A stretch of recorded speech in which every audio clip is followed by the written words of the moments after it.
1939. La nuestra es una época esencialmente trágica, escribió D.H. Lawrence, describiendo la década posterior a la Primera Guerra Mundial. Ha ocurrido un cataclismo. Estamos entre las ruinas.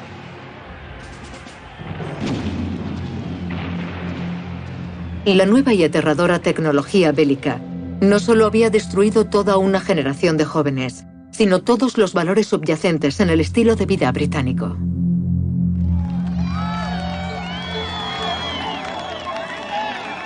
Se había conseguido la victoria, pero los años entre guerras resultarían ser un periodo de dudas. Dudas sobre el papel de los británicos en el mundo, sobre su rectitud moral, dudas que quedarían plasmadas en las novelas de la época.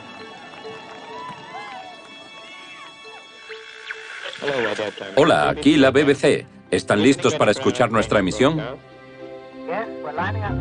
Para la generación de autores que ya eran conocidos antes de la guerra, ser novelista significaba ser hombre, y sí, generalmente un hombre con opinión y autoridad, tan cómodo hablando de asuntos mundanos como de literatura. He aquí algunos de los líderes de opinión que hablan para ustedes. Algunas personas creen que debería ayudarse a los pobres ingleses a colonizar las colonias. Algunos, como yo, incluso se han atrevido a soñar que a los ingleses se les podría permitir colonizar Inglaterra. En 16 años, Rusia ha pasado del medievalismo a una modernidad extrema y ha demostrado la posibilidad de una vida económica sin la enfermedad del beneficio.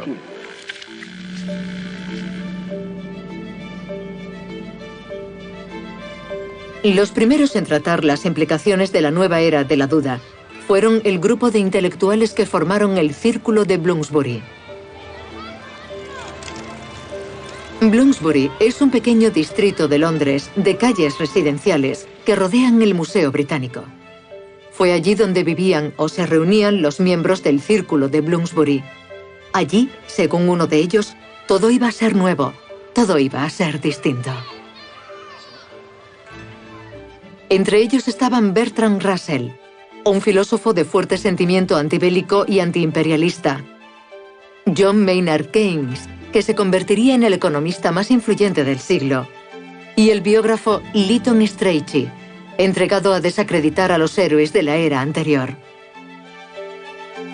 Fueron, para quienes los conocieron, una pandilla formidable. Tenían unos modales y una forma de caminar impecables y un rostro muy solemne. Eso fue lo que percibí. Y eso era un tanto alarmante, porque cuando te daban la mano no te sonreían, solo te daban la mano. Yo tenía la impresión de que se sentían superiores. Pero es que eran superiores, y no me molesta la gente superior. Me gusta. Aunque no supieras quiénes eran todos los de Bloomsbury, siempre podrías adivinar quién era y quién no por... Eran juzgados. Eran juzgados. Y sabían que los juzgaban. Y eran repudiados sin miramientos y no entraban en el juego. El primer escritor asociado a los Bloomsbury fue E.M. Forster. Había escrito una serie de exitosas novelas cómicas antes de la Gran Guerra, entre ellas Una habitación con vistas y Regreso a Hogwarts End. Pero en 1924 publicó Pasaje a la India, una crítica discreta pero aguda del Imperio Británico. Entrevistado en Cambridge décadas más tarde, habló sobre la intención de la novela. Me encanta que Pasaje a la India tuviera tanto éxito e influencia, porque creo que su aspecto político es el que quería expresar. Pasaje a la India intenta algo bastante audaz, que creo que muchos de los novelistas posteriores intentaron imitar. El primer capítulo, que presenta a los personajes de la novela, empieza con 3 hombres indios hablando sobre los ingleses, de lo peculiares y lo difíciles que son, y se preguntan si sería posible ser amigos de esta gente tan rara.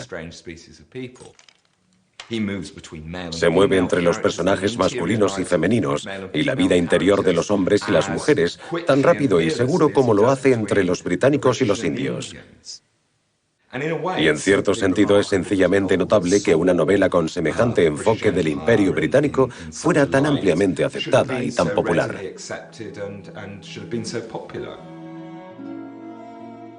Parecía una nueva dirección, pero Foster no volvió a escribir otra novela.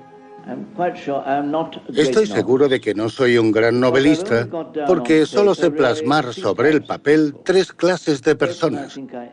La persona que creo que soy, la persona que me irrita y la persona que quisiera ser. Cuando lees a los grandes de verdad, como Tolstoy, ves que ellos las pueden plasmar de todo tipo. En general, no he escrito tanto como quisiera y me arrepiento. Me quedé seco en cierto sentido después de Pasaje. Quería escribir, pero no novelas. Una de las razones por las que dejé de escribir novelas es que el aspecto social del mundo había cambiado mucho. Estaba acostumbrado a escribir del viejo mundo, con sus hogares y su pacífica vida familiar. Eso ya pasó. Fue labor de otra escritora articular la visión de Bloomsbury, una mujer que emergería como una de las figuras más reconocidas del momento. En los años 20 y también en los 30, era la ambición de todo joven literato ser invitado a una de las tertulias dominicales de Virginia Woolf. Estas se celebraban perennemente en su casa, en el número 52 de la Plaza Tavistock, a la que solía ir de visita, ya que soy un pariente lejano de la familia Woolf, por un primo alsaciano. Durante los años 20, Virginia Woolf publicó una serie de obras innovadoras en las que se propuso renovar la novela para adaptarla a esta era de dudas.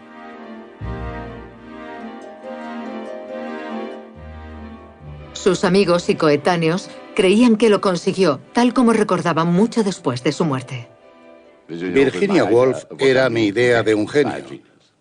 He oído llamarla escritora de un antes y un después, porque la vida ya no fue la misma. Sé que era un genio, y es la única, con una sola excepción que yo sepa, con la que me he sentado en una habitación, he intimado, he dormido y he paseado. La señora Dalloway, publicada en 1925, se desarrolla en el transcurso de un solo día en Londres y describe los pensamientos de 2 personajes sin conexión, una dama de la alta sociedad y un veterano de guerra suicida, mientras se mueven por la ciudad.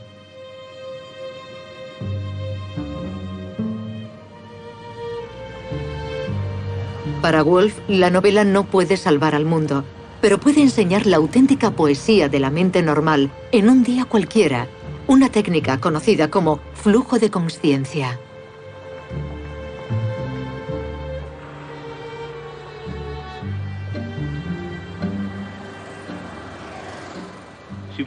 Quería saber lo que le pasaba a uno y las cosas más corrientes parecían sorprenderla. ¿Quieres decir que llevas chancletas cuando sales a pasear? Imposible.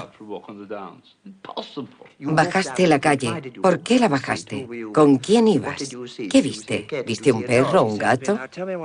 Me dijo, ahora cuéntame qué has hecho hoy. Y respondía, pues nada, he venido del colegio y aquí estoy. Y ella decía, no, así no. Empieza por el principio. ¿Qué te despertó? Yo lo pensaba y decía, pues el sol, que entraba por la ventana del colegio. Y ella se inclinaba y me decía, ¿qué clase de sol? ¿Un sol agradable o un sol agresivo? Me encanta la señora Dalloway. Cumple las expectativas a la perfección. Para mí se lee como una pieza de música de cámara, como un cuarteto de cuerda. Tiene los mismos elementos con instrumentos diferentes, personajes distintos que tocan un tema en momentos distintos. Su punto de vista cambia constantemente. Estamos en la mente de alguien y de repente estamos fuera, mirándolo desde la altura. Podemos ver el futuro y el pasado. Su conciencia en la novela es como una quimera que puede ir a donde ella quiera.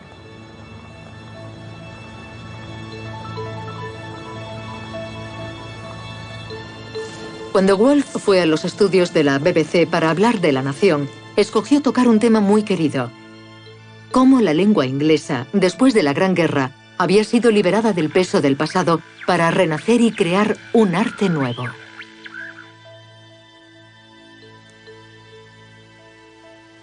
Palabras inglesas, llenas de ecos, recuerdos y asociaciones.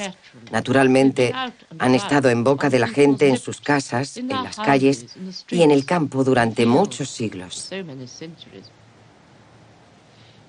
Y esa es una de las mayores dificultades al escribir hoy.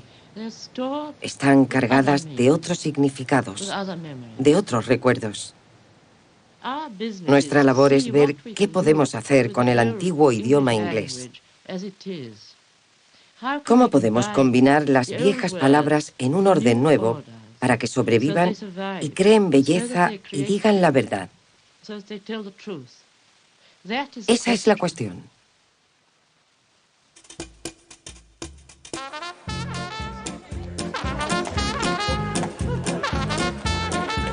Wolf era una voz seria en lo que ella consideraba una época seria. Pero para muchos, los locos años 20 resultarían ser una época de hedonismo y decadencia, ya que la gente quería dejar atrás los problemas de la guerra. Después de todo, si el mundo estaba perdido, como aseguraban muchos, era mejor divertirse hasta el final. La novelista romántica Barbara Cartland era la chica de moda de los años 20 en Londres, guapa, descarada y frívola. En 1923 debutó como escritora, movida no por la búsqueda de gloria literaria, sino de dinero. Empecé a escribir una novela, porque mi madre decía que debía buscar un empleo porque no teníamos dinero después de que mataran a mi padre en 1918. Y no quería un empleo de 9 a 6, porque bailaba toda la noche. Tampoco había trabajo porque había 1 millón de hombres que volvían de la guerra, y si no había trabajo para ellos, menos para mí. Por eso decidí escribir una novela. A su manera, Cartland captó la esencia de los años de posguerra, reconociendo la necesidad de evasión y disfrute en el Reino Unido de la época. Era una época muy emocionante, porque los hombres regresaban del servicio militar. Lo habían pasado fatal en Francia y todos querían casarse y asentar la cabeza. Así que había muchos hombres disponibles que se enamoraban de ti y que te proponían matrimonio. Fue una experiencia emocionante. Y te divertías porque era un alivio que la guerra hubiera terminado. Todos bailábamos. Bailábamos en el desayuno y durante todo el día. Y para mí era emocionante porque estaba descubriendo un mundo nuevo. También tiene artritis, así que le mandé todo sobre la artritis, incluida una con la que curaba. La carrera literaria de Cartland duró 8 décadas, con 700 novelas románticas dictadas a sus numerosas secretarias. Suele haber una virgen en la mayoría de sus obras y se diría que todas son bastante virginales. Lo que me lleva a preguntarle si hablaban de sexo en casa, de forma realista, cuando era joven. No, claro que no. En los años 20 nadie hablaba de sexo. No se usaba esa palabra. Quizás hacer el amor. Pero entonces no sabía nada. Yo tenía 19 años cuando supe cómo se hacían los hijos y ya había tenido 6 propuestas de matrimonio y un compromiso. No se puede explicar a la gente porque no solo por la juventud, sino que por ser una dama te trataban de una forma distinta. Eras como de porcelana. Nadie decía palabrotas delante de ti ni contaba historias vulgares. Te trataban con delicadeza y mucho mimo, algo que no disfrutan las desdichadas chicas de hoy.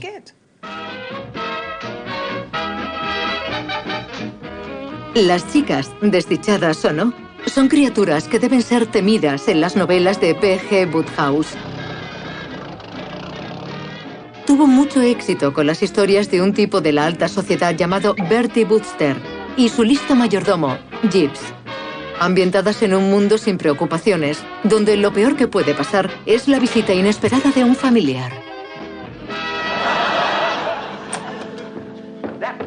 Can't be him, can it, Jeeves? He would be considerably ahead of his appointed time. Where is Sir Humphreys? Well, people are, you know, Jeeves. They leap out of bed at some unearthly hour, like 8 or 9, and then suddenly find they have all that extra time on their hands and nothing to do with it. Well, if it is him, Jeeves, you'll just have to trot out one of your lies. Pardon me, sir, I am not in the habit of prevaricating. Oh, whatever it is you choose to call it when you don't tell the truth. Wodehouse y su excéntrica visión era intemporal. Continuó escribiendo historias de Jeeves y Wooster mucho después de que desapareciera el mundo en el que vivían. Está claro que el mundo de Jeeves y Bertie Wooster ya no existe. Me pregunto si llegó a existir. Creo que es incuestionable que antes de la Primera Guerra Mundial, esos personajes de los que escribo son bastante fieles a la vida real de esa época, digamos, hasta 1914. Creo que como joven que era, la conocía de primera mano. Pero claro está, imagino que ya no es así. Siempre me he considerado un escritor de novelas históricas.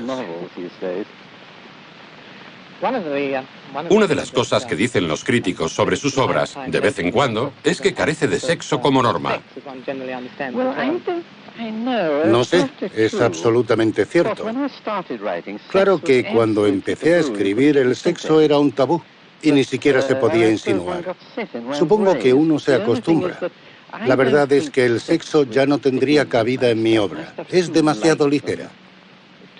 ¿Es un tema demasiado serio? Sí, el sexo no funcionaría. Jeeves, sir, that stuff of yours that pulls you round from unconsciousness to a vivid awareness of life. Yes, sir. Do you have another recipe which reverses the process?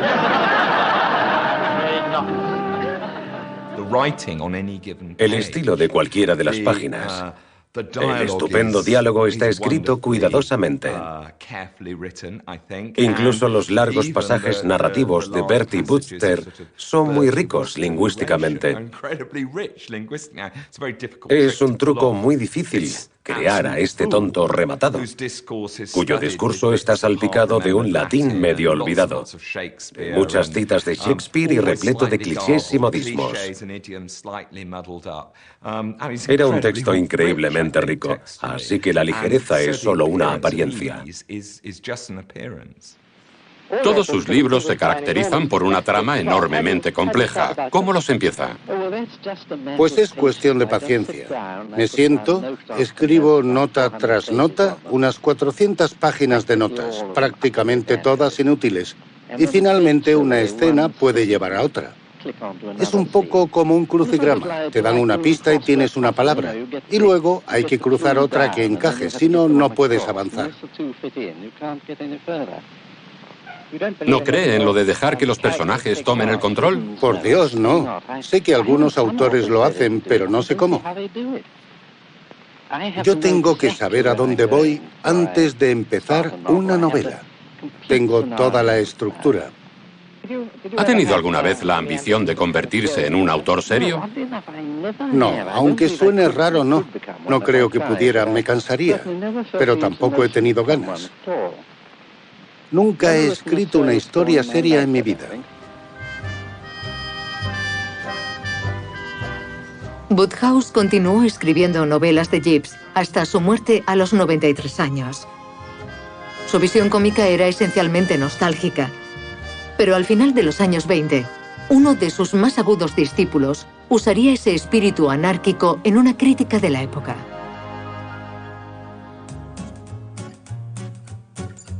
Evelyn Waugh, un graduado de Oxford, era uno de los jóvenes más brillantes de los años 20.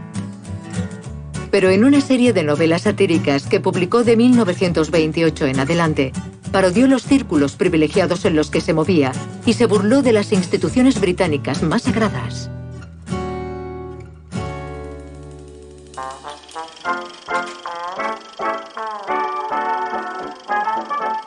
En esta película doméstica de la época, Evelyn Waugh, a la izquierda, y sus amigos interpretan una obra. En un escenario no muy distinto al de su obra escrita, Waugh interpreta a un profesor homosexual de Oxford que se insinúa al príncipe de Gales.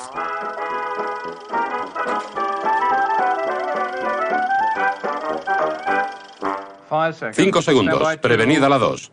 Rótulo. Fundido. Dentro la 2. Más adelante, Waugh, aunque no le gustaba la televisión, accedió a aparecer en Cara a Cara, una serie de referencia en la que figuras públicas eran entrevistadas con agresividad por el legendario John Freeman. Pero con Waugh, Freeman encontró la horma de su zapato. ¿No le importan las críticas, las reseñas crueles de su obra? Creo que no. Siempre me he preguntado, por ejemplo, si cuando a mediados de los años 30 Rose Macaulay y uno o dos más lo tildaron de fascista porque informó de la guerra de Abisinia desde el bando italiano, ¿no le importó en absoluto? Ni siquiera sabía que ella me había atacado. Fue muy difícil. Estaba muy tenso. Creo que no le caí bien, o en todo caso, estaba muy nervioso. Recuerdo que lo saludé cuando le conocí antes de la entrevista y le dije, «Buenas noches, señor Waugh», o algo por el estilo. Y él replicó, «Caballero, se pronuncia Waugh, no Waugh». Y como yo le había llamado señor Waugh, me di cuenta de que era una actitud antagonista muy ensayada. ¿Alguna vez le da vueltas a las críticas que le parecen adversas o injustas? No, si alguien me halaga pienso, ¡qué idiota! Y si me critican pienso, ¡qué idiota! ¿Y si no hablan de usted y no le prestan atención? Eso es lo que más me gustaría. ¿Le gusta que no le presten atención? Sí. ¿Por qué interviene en este programa? Pobreza. A los dos nos han contratado para hablar de esta deliciosa forma. Cuando se mira a sí mismo, porque seguro que es un hombre muy autocrítico, ¿cuál diría que es su mayor defecto? La irritabilidad. ¿Es un snob? Creo que no. ¿Es irritable con la familia o con los desconocidos? Con todo el mundo. Considerando su extrema irritabilidad, es sorprendente que Waugh accediera a una entrevista más en televisión. ¿Todos listos en el estudio? Entramos a las 6 en punto. Recuerdo que cuando hacia 1964 Evelyn Waugh, que tenía 60 y pocos años, fue invitado a Monitor, el programa de arte de la BBC, insistió en que lo entrevistara una chica guapa. Tenía que ser una chica guapa y le pidieron a Elizabeth Jane Howard que lo entrevistara. Y él estuvo bastante educado, y fue una buena entrevista. Entre toma y toma, él decía, ¿cuándo se va a desnudar la señorita Howard? Cuando se es un autor joven, los escritores quieren impactar.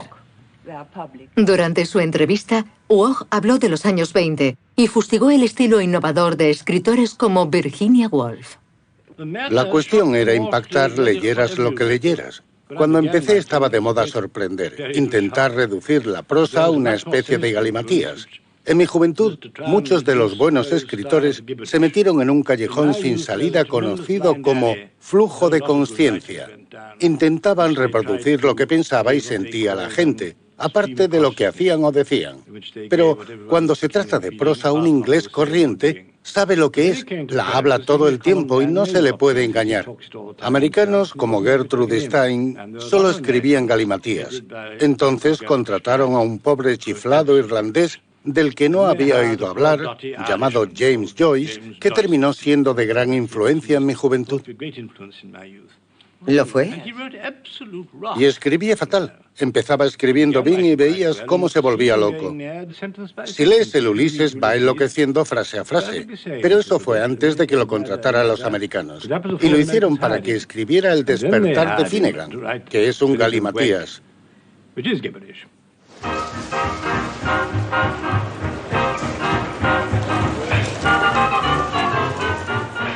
El mundo literario de entreguerras era predominantemente masculino.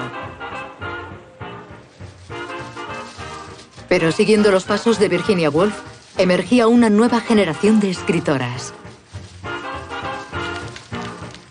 El suyo era un estilo menos centrado en la trama que en la vida interior y los sentimientos de los personajes.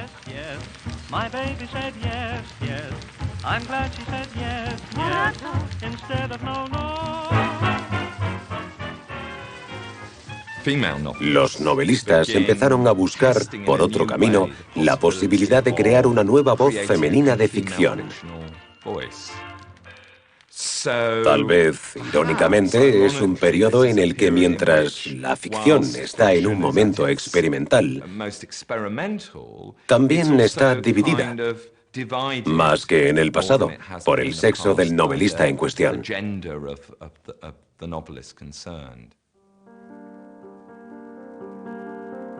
La irlandesa Elizabeth Bowen llegó a Londres para unirse al círculo de Bloomsbury.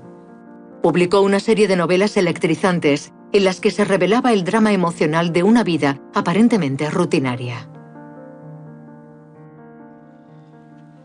Well, we'd better take the train, hadn't we? We can give the buns to some child. And where shall we find some child? Oh, on the way home. We'll take the train when we go.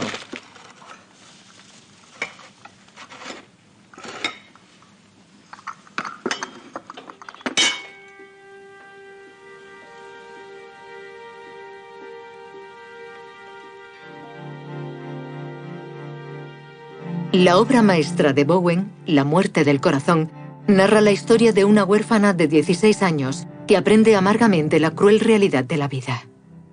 Mi escena preferida de La muerte del corazón, y se te muere un poquito el corazón al leerla, es cuando ella, la joven protagonista, se da cuenta de que la persona a la que quiere le coge la mano a otra en el cine.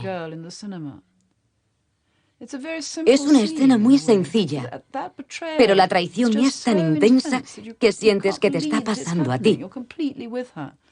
Y está mirando a esa mano y no entiende por qué agarra la de su novio. Y es precioso.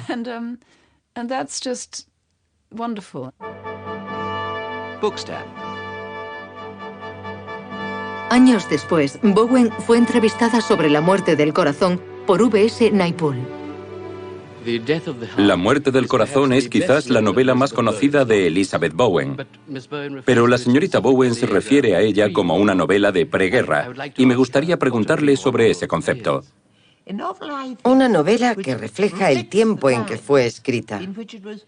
Y en ese caso, la época anterior a la guerra, de mucha tensión, con una preocupación creciente y con mucho estrés sobre la existencia individual. La gente era muy consciente de ella misma y de los demás, de sus relaciones personales, porque creían que todo podía terminar pronto. ¿Cree que aún hay espacio para la experimentación en la novela? Creo que todos los novelistas experimentan continuamente. No creo que nadie haya escrito el mismo libro o el mismo tipo de libro una y otra vez. La fascinación por la novela para mí es un experimento perpetuo que sigue avanzando. She refused to be fully happy until you and I had met again. And since we have met and she has seen, that God knows how that I love you, her love of me has become a love of her own pain. Her mother watches her watching and misses nothing. I cannot live with them both. Take me only to live with her somewhere else. I will not live with a woman who lives with her own pain. ¿Cómo logra definir a sus personajes? Porque pienso en los personajes. Primero pienso en las situaciones a menudo. Algunas son extremas. Alguien arroja a otro por un precipicio. Y pienso, ¿quién es la persona que ha caído por el precipicio y por qué ha hecho enfadar a la otra? Y vas descubriendo a los personajes porque piensas quién es ese tipo de gente más proclive a vivir un incidente, acción o catástrofe y el por qué. Y el personaje se va modelando a sí mismo. El personaje se va moldeando.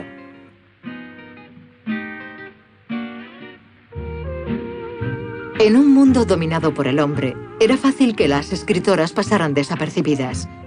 Por ejemplo, Jane Rhys. Tras una infancia en la Dominica británica, publicó una serie de novelas brillantes que captaban la solitaria vida marginal del exilio colonial en Londres. Me influyó mucho leer Viaje a la oscuridad. Y me tocó una fibra sensible, porque sentí que entendía el personaje en todo y que era una forma hermosa de contar una historia, desde dentro de la persona, más que lo que le sucede físicamente. La historia que cuenta está guiada por esa especie de esencia del personaje de Anna.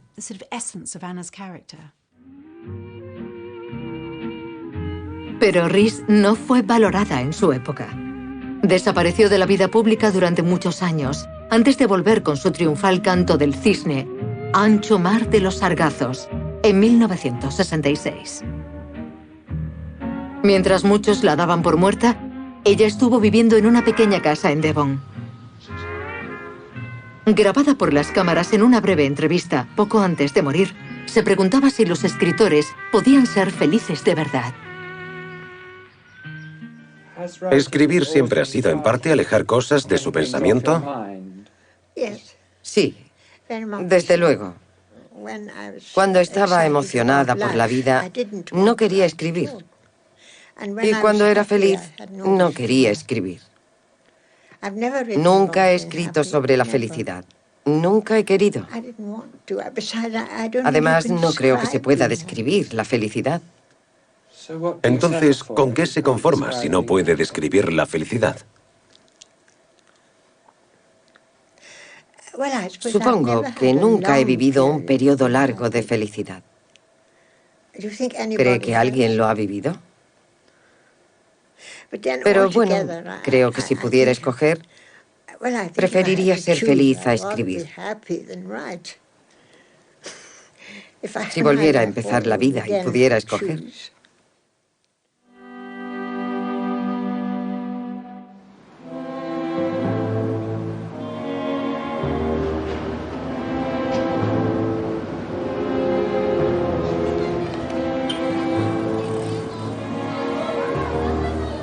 La Gran Depresión de principios de los años 30 metió a la economía británica en una espiral de declive. El desempleo iba en aumento y la situación de los pobres se hizo más evidente que nunca. Afectó a todo el mundo. Incluso aquellos que no estaban acostumbrados a preocuparse por el dinero lo tuvieron difícil para salir adelante.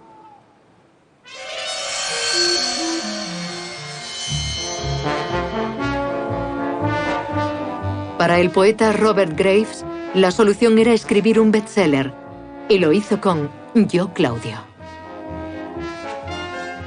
Oh, come on, tell the Queen of Heaven what her Lord and Master wants. Este relato sensacional de intriga y decadencia en la Roma imperial todavía tuvo el poder de sorprender cuando fue adaptada para la BBC 40 años después. Yo, Claudio es la obra por la que mejor se recuerda a Graves, pero nunca ocultó su motivación para escribirla. Escribí Yo, Claudio, porque me salió mal un trato sobre unas tierras. Tenía que encontrar 4.000 libras e hipotequé la casa. Tenía escritas unas notas de hacía un par de años sobre los errores cometidos con la historia de Claudio y que los historiadores obviaban. Podría ser un buen tema para escribir si alguna vez me hacía falta dinero. Y como lo necesitaba, lo escribí, gané 8.000 libras en 6 meses y salvé mi casa. Graves utilizó el pretexto de la historia para una carga de sexo de un grado que la mayoría de novelistas no supo hacer, y al público le encantó. Is for my great uncle Tiberius. Happy anniversary. That's nothing. Wait till you see the others. It cost quite a lot. Robert Graves era un libertino poco convencional. Nunca rehuyó los temas tabú de la época. I knew you'd like it. In fact, I'd like to borrow it myself sometime. I mean, when you're not using it.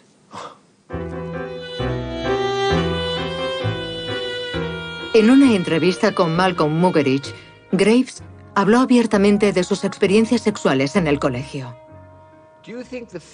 ¿Cree que el hecho de que viviera una fase homosexual en Charterhouse le influyó? No fue una fase homosexual, no más que... Oiga, hay que distinguir entre homosexualidad de un tipo y homosexualidad en la que el chico hace el papel de mujer. Robert, entiendo esa distinción.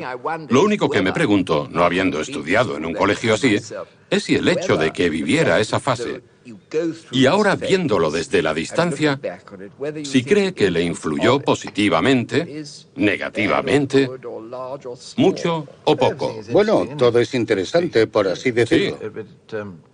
En fin, ¿no lo ve como algo vergonzoso ni nada parecido? No, yo no soy marica.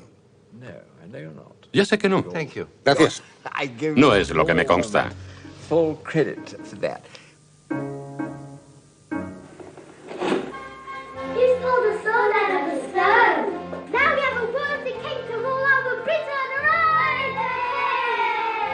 Después de Yo Claudio, la ficción histórica se puso de moda.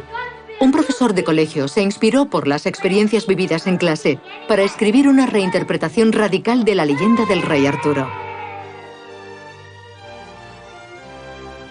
La espada en la piedra de T.H. White, que trata sobre la educación del joven Arturo, fue todo un éxito. Fue una fórmula ganadora que atrajo tanto a niños como a adultos.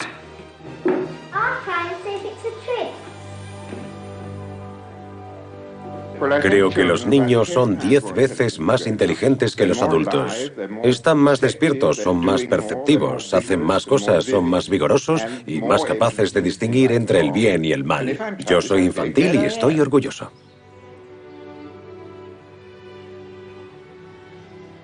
White capitalizó su triunfo con 3 secuelas. No solo no volvió a dar clases, sino que la BBC fue testigo de su vida de lujo en las islas del Canal. ¿Le gusta el dinero? ¿Lo disfruta? ¿Es importante para usted? En absoluto.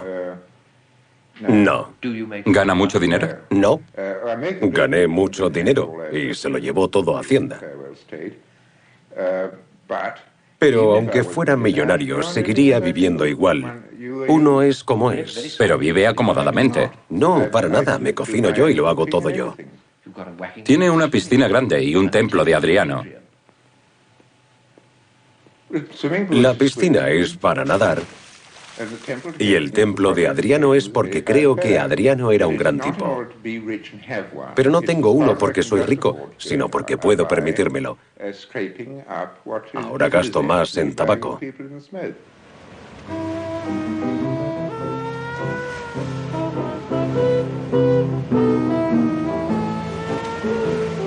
Para estos novelistas que no encontraban manera de subsistir escribiendo en casa, una solución radical era simplemente emigrar. La economía británica estaba débil, pero la libra todavía se cotizaba en el extranjero. Me llamo Christopher Isherwood. Soy escritor. Vivo en Santa Mónica, California, pero hace 40 años vivía en Berlín.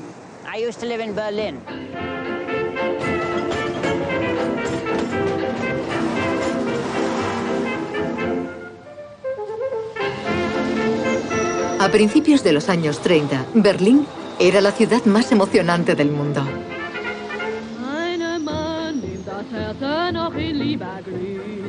Era vanguardista en el arte y la arquitectura, y la difícil economía de la Alemania de Weimar permitía que un inglés pudiera vivir bien con poco dinero.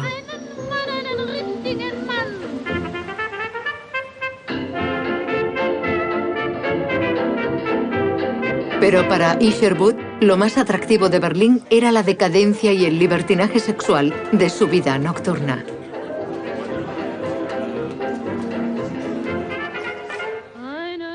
En sus libros, El señor Norris cambia de tren y Adiós a Berlín, plasmó sus propias experiencias. Y también estaba mi querida casera, que siempre me llamaba Herr Isibu. Yo aparezco como personaje en el libro con mi propio nombre. Y también una familia de clase obrera con la que viví una temporada en los barrios bajos de Berlín. Y una familia judía muy rica que tenía una tienda. Y también una chica llamada Sally Bowles.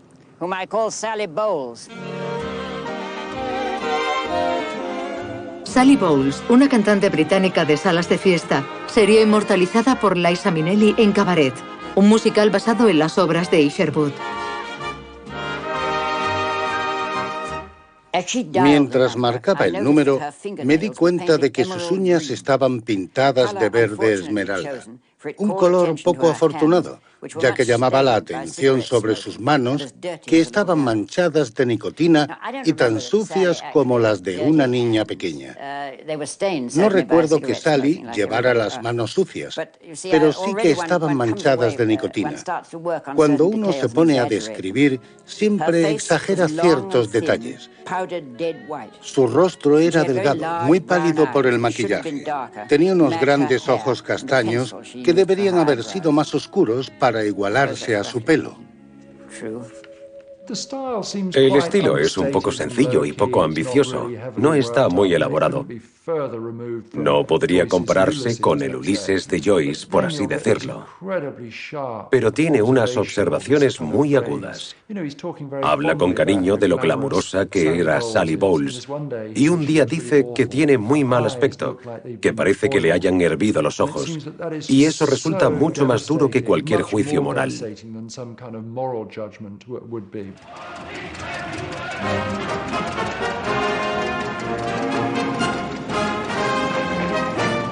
Junto con los clubes nocturnos y las fiestas decadentes, las historias de Isherwood son el testigo del creciente apoderamiento de la ciudad por los matones nazis de Hitler.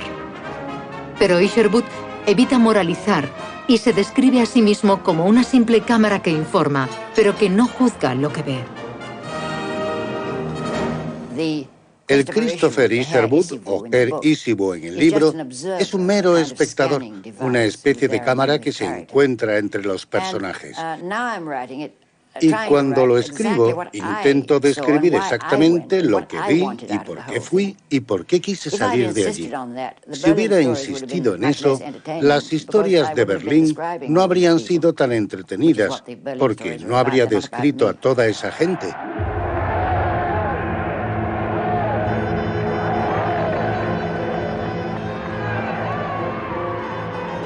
En enero de 1933, Hitler se convierte en canciller, desatando una ola de brutalidad y persecución sobre los judíos.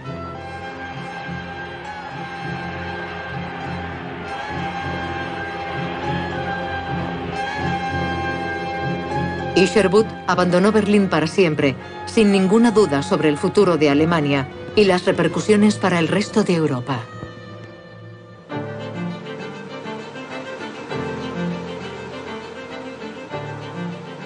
El auge del fascismo intensificó la sensación de fatalidad dominante en la Gran Bretaña de los años 30. Pero para algunos, había que temer aún más nuestra creciente dependencia de la tecnología.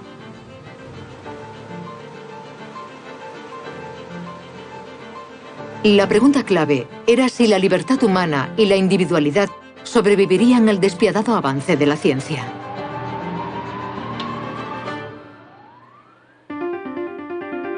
Aldous Huxley disfrutó de cierto éxito en los años 20 con novelas satíricas de estilo parecido a las de Evelyn Waugh.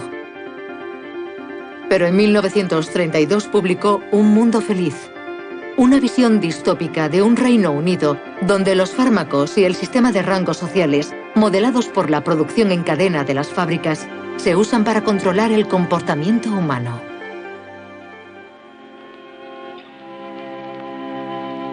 Con los años, muchos aspectos de Un mundo feliz se hicieron realidad y Huxley adquirió el papel de profeta de la era moderna. Este mundo feliz se puede describir como un retrato de la sociedad en la que la necesidad de ordenar había llegado al límite. Aquí se intentó planchar las diferencias humanas para crear una especie de producto humano estandarizado, manipulando las mentes con métodos farmacéuticos y psicológicos que me parecen totalmente factibles. Creo que sí que estamos creando este tipo de sociedad uniforme. En Un mundo feliz lo que importa es la felicidad, pero tanto que todo lo que nos define como humanos ha de ser eliminado para crear felicidad.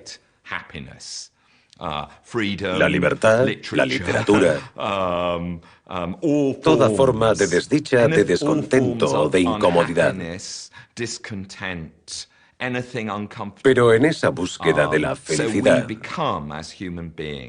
nos convertimos en algo mucho menos que humanos. Creo que con el desarrollo de la ciencia aplicada y los medios tecnológicos, hay una tendencia a su uso de tal manera que mucha gente tiene la sensación de que el hombre está siendo sometido a sus inventos, que ahora es la víctima de su propia tecnología y de su ciencia aplicada, en lugar de tener el control de ello. ¿Cómo puede tener el control? Creo que ese es uno de los grandes problemas de nuestro tiempo. Tenemos que empezar a pensar muy en serio sobre este problema y ver cómo restablecer el control de nuestros propios inventos.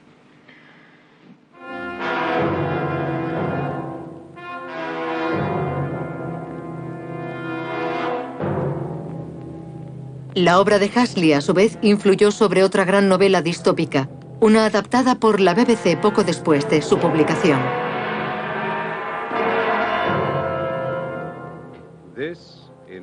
Esto es Londres en 1984, principal ciudad de la Franja Aérea 1, una provincia del estado Oceanía. Durante los años 30, George Orwell publicó libros que subrayaban la desigualdad en el corazón de la Gran Bretaña moderna. Sin Blanca en París y Londres y El camino a Wigan Pier revelaban la extrema división entre ricos y pobres y la situación de los menos privilegiados de la nación. Pero fue en la novela 1984, publicada al final de su vida, donde dio rienda suelta a todos sus temores. Se podría decir que hay dos posibles antiutopías en la literatura. Un mundo feliz, que es una especie de utopía falsa, y 1984 de George Orwell, donde el futuro es tremendo para los humanos. Es otra distopia, donde descubrimos que los humanos son presionados para que se sientan felices en un mundo que está siendo brutalizado y privado, no solo de consuelo espiritual, sino de cualquiera de las cosas buenas de la vida.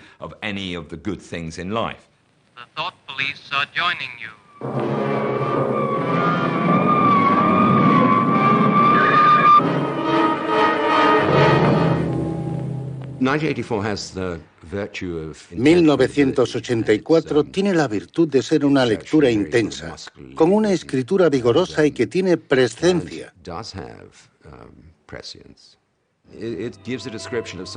Describe algo que no estaba muy claro en su época, que era la tiranía rusa, la tiranía soviética, de una forma muy precisa y realista.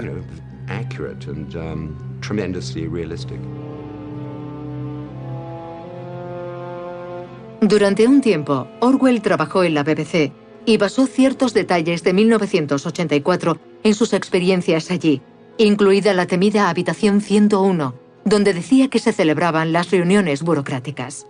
Hang me, shoot me, but not Room 101. Room 101.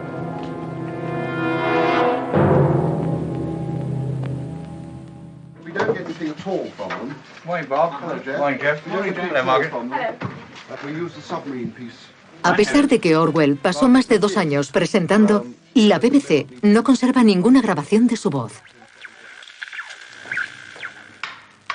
El gran hermano estaría orgulloso.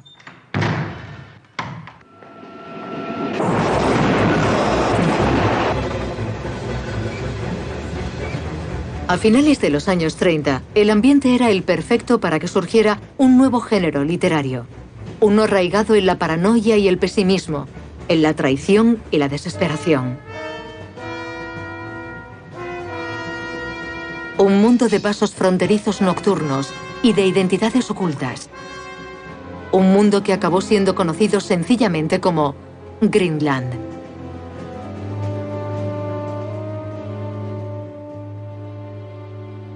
Graham Greene era el hijo de un director de colegio de Hertfordshire, con orígenes muy corrientes. Pero con la serie de thrillers que publicó en los años 30, desarrolló un estilo literario único que le hizo famoso.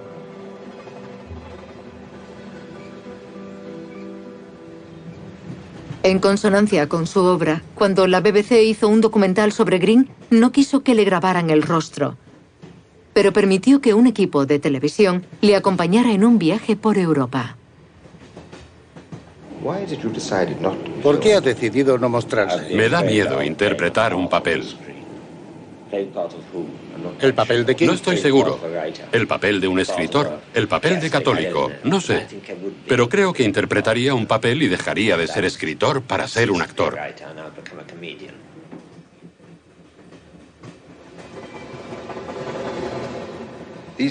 Estas longanizas búlgaras son horribles. Me encuentro mal.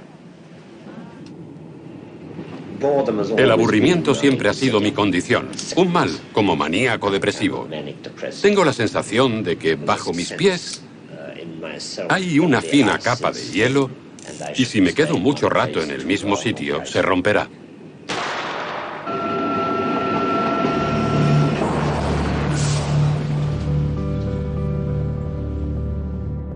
En 1938, Greene publicó Brighton, Parque de Atracciones. La historia trata de una investigación sobre el bien y el mal a través de la figura de un gángster psicótico llamado Pinky.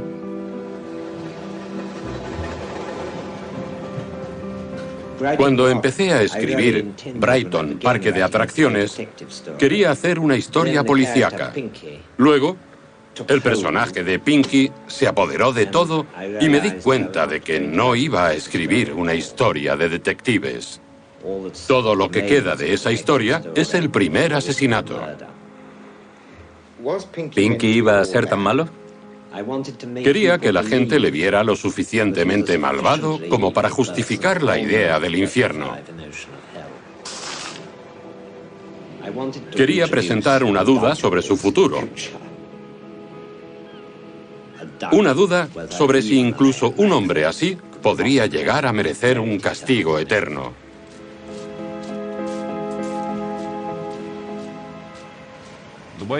Brighton, Parque de Atracciones, se va desarrollando y se convierte en una persecución narrativa y una de esas cuestiones teológicas paradójicas que tanto le gustaban a Greene.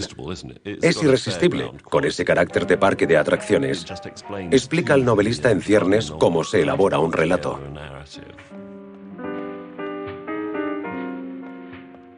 A pesar de no querer ser visto, Greene adaptó escenas de su novela para el documental de la BBC, con un joven James Boland interpretando a Pinky. I was always against murder. I don't care who knows it. We listen to him. He's what they call a philosopher. Well, we ought to lay off. Sir Milky. Ah, they won't get us for ale. It's over and done with. You forget that girl in the tea shop. Well, if she grass, she could hang the lot of us. I'm taking care of the girl. She won't talk.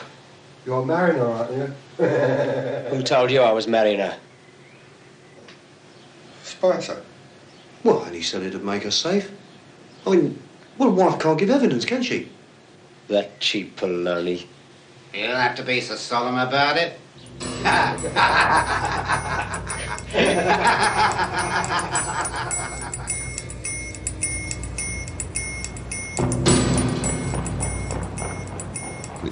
Me resulta casi imposible pensar en Brighton sin pensar en la novela de Greene.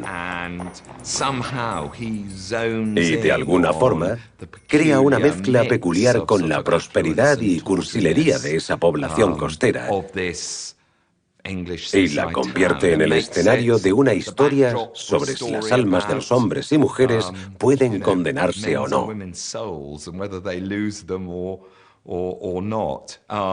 Esa mezcla que hace de lo provinciano y lo universal algo extraordinario.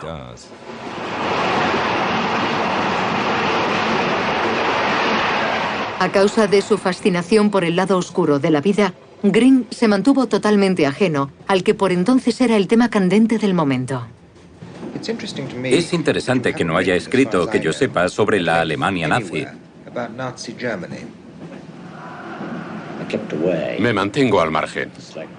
Me disgustaba demasiado.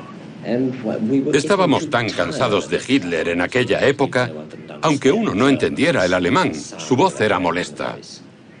Para mí, Hitler era un tema aburrido. Era un aburrido que iba a destruir mi mundo.